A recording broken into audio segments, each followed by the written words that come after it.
मन और शरीर दोनों के लिए स्वास्थ्य का रहस्य। अतीत पर शोक मत करो, ना ही भविष्य की चिंता करो, बल्कि बुद्धिमानी और ईमानदारी से वर्तमान में जियो। गौतम बुद्ध मौन बैठे हुए थे। तभी एक शिष्य जोर से चिल्लाया कि आज मुझे सभा में बैठने की अनुमति क्यों नहीं दी गई है। क्रोध एक ऐसी बुरी आदत है जिसकी वजह से बड़ी बड़ी परेशानियां खड़ी हो सकती है।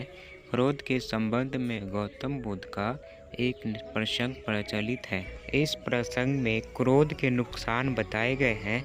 प्रसंग के अनुसार एक दिन गौतम बुद्ध अपने शिष्यों के साथ बैठे हुए थे।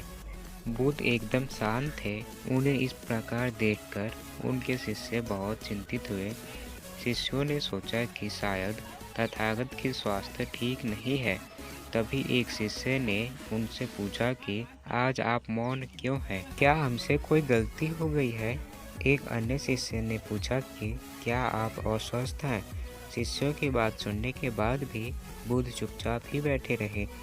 तभी कुछ दूर खड़ा एक शिष्य जोर से चिल्लाया कि आज मुझे सभा में बैठने की अनुमति क्यों नहीं दी गई है। बुद्ध आंखें बंद करके ध्यान करने लगे।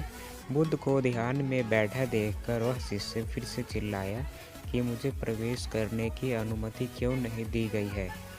तभी बुद्ध के सामने बैठे एक शिष्य ने बुद्ध से कहा कि कृपा करके उसे भी सभा में आने दे। बुद्ध ने आंखें खोली और बोले कि नहीं, वह अछूत है, उसे आज्ञा नहीं दी जा सकती है।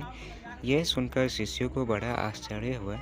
कई शिष्य बोले कि हमारे धर्म में तो जात पात का कोई भेदभाव ही नहीं, फिर वह अछूत कैसे हुआ। बुद्ध ने कहा कि आज वह क्रोधित होकर आया है। क्रोध से जीवन की एकाग्रता भंग होती है। क्रोधी व्यक्ति मानसिक हिंसा करता है, इसलिए उसे कुछ समय एकांत में ही खड़े रहना चाहिए, ध्यान करना चाहिए। इससे क्रोध को काबू किया जा सकता है। क्रोधित शिष्य भी बुद्ध की बातें सुन रहा था। अब उसे खुद किए व्यवहार पर पछतावा होने लगा। वह समझ चुका था कि अहिंसा ही हमारा धर्म है। उसने बुद्ध के सामने संकल्प किया कि अब वह कभी